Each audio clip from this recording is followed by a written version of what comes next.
Well, good day everybody, it's your friend Dane Smith here again from TeachBeyond South Africa, and I'm excited to be continuing from last week's devotion where we spoke about the cup that is filled. And I shared the three analogies, and it will be on the screen again.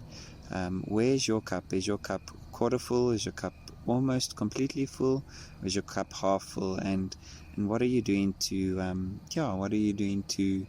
fill that cup? Or perhaps you might even find yourself in a situation where the cup itself has got a crack in it and you're still busy trying to fix that crack.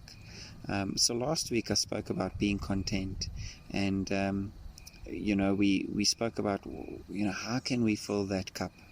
Well, this week I'd just like to draw upon the idea of finding peace, because I think regardless of how full our cup is, if we don't have peace in our lives, it's going to be almost impossible to fill that cup in any way. And I think peace is one of the key ingredients we need in our lives.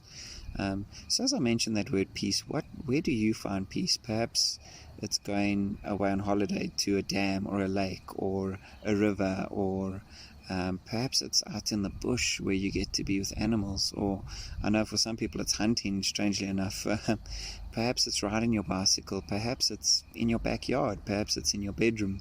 I know that I love scuba diving and I love being underwater, and I find just such real peace when I'm spending time with God underwater, admiring His creation underwater, and that's for me definitely where I find peace.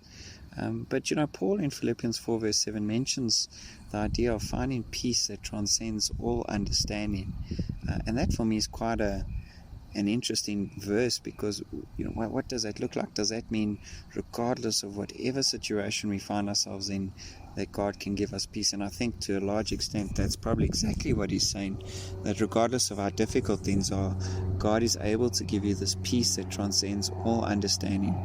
And so I pray that the peace of God will be so real and so tangible in your lives today. I pray that as you take Philippians 4 verse 7 and you read it and reflect on it, that you'd be able to really just enjoy the fact that God is able to give you this peace that transcends all understanding. And so in your prayer time, just pray that Jesus would intercede on your behalf, and part of that intercession would be that God would give you this peace that transcends all understanding, and that He'd be able to guard your hearts and your minds in Him. May God bless you, and I look forward to sharing another devotion with you next week.